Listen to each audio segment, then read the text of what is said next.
Hello hi అండి అందరికీ. అందరూ ఎలా ఉన్నారు? మేమైతే చాలా బాగున్నాం. చూశారు కదా ఫిష్ కర్రీ. ఇది మా అమ్మమ్మ మాకు చేసి పెట్టేది చిన్నప్పుడు. చాలా బాగుంటుంది, టేస్టీగా, చాలా ఈజీ కూడా చేసుకోవడం. మనం ఇప్పుడు చూద్దాం ఏమేం కావాలో ఇంగ్రీడియంట్స్. ఫస్ట్ అయితే మనము ఒక 2 ఆనియన్స్ ఇంకా 3 టమాటోస్ తీసుకున్న తర్వాత ఇలా ఆనియన్స్ సన్నగా కట్ చేసుకోండి. 2 టమాటోస్ మాత్రం మనము మసాలాలో వేసుకుందాం. 1 టమాటో మనం తిరగవాత వేస్తాం కదా, అప్పుడు తిరగవాతలో వేసుకోవాలి. నెక్స్ట్ అయితే ఇక్కడ కరివేపాకు, జీలకర్ర, మెంతులు, ఇంకా గార్లిక్ అండి. మనం కరివేపాకు, ఇంకా మెంతులు, జీలకర్ర మనం లైట్గా రోస్ట్ చేసుకోవాలి. ఇంకా చింతపండు ముందే మనం ఒక 10-15 మినిట్స్ ముందే నానబెట్టుకోవాలి. ఇంకా ఇది వచ్చేసి ధనియాల పొడి, కారం పొడి. మసాలా ఎలా చేసుకోవాలో చూద్దాం. ఫస్ట్ మిక్సీలో ఇవి వేసేసుకోవాలి మొత్తం మనము. నెక్స్ట్ వచ్చేసి ధనియాల పొడి, మిరప్పొడి కూడా వేసుకోవాలి. ఇంకా టమాటోస్ కట్ చేసి పెట్టుకున్నాం కదా, 2 టమాటోస్ కూడా వేసుకోవాలి.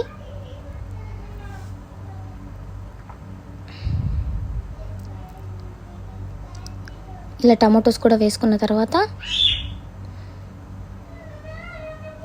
మెత్తగా ఇలా మనము మసాలాను పేస్ట్ లాగా చేసుకోవాలి.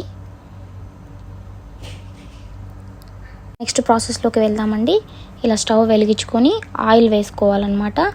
మేమైతే ఆలివ్ ఆయిల్ యూజ్ చేస్తాము. ఇది ఆలివ్ ఆయిల్ కొంచెం వేసుకోండి.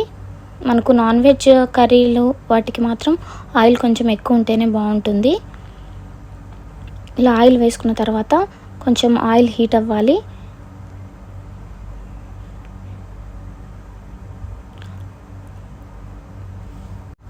ఆయిల్ హీట్ అయిన తర్వాత మనము తిరగపాత గింజలు వేసుకోవాలి.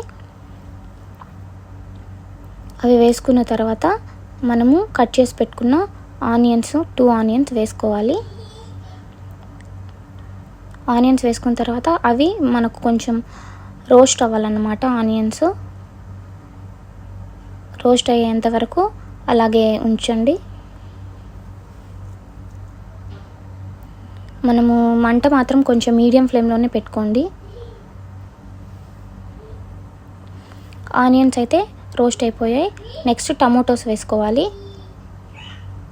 టమాటోస్ వేసుకొని మనం ఒకసారి ఇలా కలుపుకోవాలి. కలుపుకున్న తర్వాత కొంచెం సాల్ట్ అయితే వేసుకోండి. ఎందుకంటే సాల్ట్ వేసుకోవడం వల్ల టమాటోస్ త్వరగా మనకు కుక్ అవుతాయి అన్నమాట.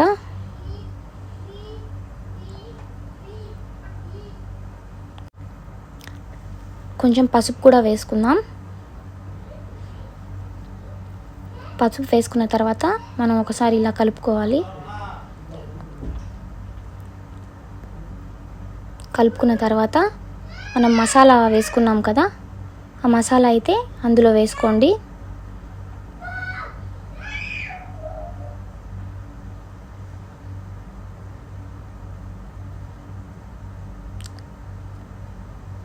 మసాలా వేసుకున్న తర్వాత ఇలా కొంచెం కలుపుకోండి. మసాలా వేసాం కాబట్టి అది బాగా మనకు పచ్చివాసన పోయే వరకు మసాలాను కుక్ చేసుకోవాలన్నమాట.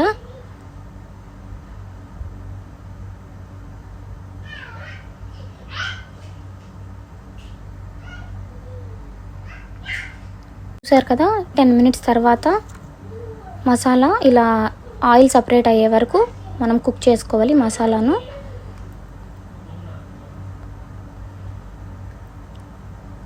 తర్వాత వాటర్ కొద్దిగానే పోసుకోండి. ఎందుకంటే మనము నెక్స్ట్ చింతపండు పులుసు కూడా వేసుకుంటాం కదా, కాబట్టి ఎక్కువ వాటర్ అయిపోతాయి. ఇంకా ఫిష్ వేసుకున్న తర్వాత ఫిష్లో నుంచి కూడా మనకు వాటర్ వస్తాయి కాబట్టి చాలా నీళ్ళగా ఉంటుంది పులుసు. చేపల పులుసు కొంచెం థిక్గానే ఉంటే బాగుంటుంది, చిక్కగా ఉంటేనే బాగుంటుంది టేస్ట్ కూడా. కాబట్టి ఎక్కువ వాటర్ అయితే వేసుకోవద్దండి. ఇలా ఒకసారి కలుపుకోండి. ఒక 10 మినిట్స్ తర్వాత ఇలా చూసారా, మనకు బాగా గ్రేవీ అయితే ఉడుకుతుంది. ఇలా ఉడికేటప్పుడు మనము చేపలు వేసుకోవాలన్నమాట. అప్పుడే ఫిష్ బాగా పర్ఫెక్ట్గా ఉడుకుతుంది. చేపలు ఒక్కొక్కటి వేసేసుకోండి.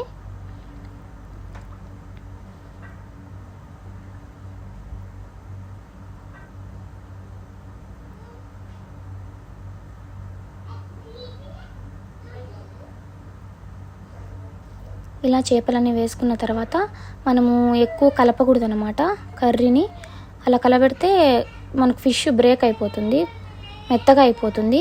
కాబట్టి జస్ట్ ఊరికే అలా కలుపుకొని ఇంకా అలాగే మనం కొంచెం కొత్తిమీర వేసుకుందాం.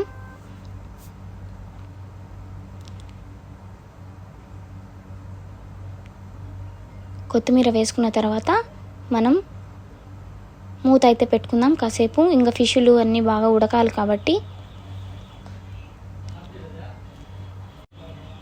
చూసారు కదా, ఒక 10 మినిట్స్ తర్వాత మనకు చేపల కూర అయితే ఉడికింది. గ్రేవీ చూసారా చాలా వచ్చింది. మనం వాటర్ పోసుకోకుండానే ఫిష్లో నుంచి వాటర్ వస్తాయి కాబట్టి మనం ఎక్కువ వాటర్ పోసుకోకూడదు చేపల కూరలో. ఇదిగోండి ఫైనల్గా మన చేపల కూర అయితే రెడీ అయిపోయింది. నెక్స్ట్ మా ఆయనకు పెడతాను, ఎలా ఉందో ఆయన టేస్ట్ చేసి చెప్తాడు. ఇంకా చాలామంది మన ఛానల్ని సబ్స్క్రైబ్ చేసుకోలేదు, ప్లీజ్ సబ్స్క్రైబ్ చేసుకోండి. ఇంకా మంచి వీడియోల కోసం లైక్ చేయండి, షేర్ చేయండి, ఇంకా సబ్స్క్రైబ్ చేసుకోండి. చేపల కూర అయితే మా ఆయనకు పెట్టాను, ఆయన చెప్తాడు ఇప్పుడు ఎలా ఉందో. బా చేపల కూర ఎలా ఉంది? రోజులాగా చాలా బాగుంది.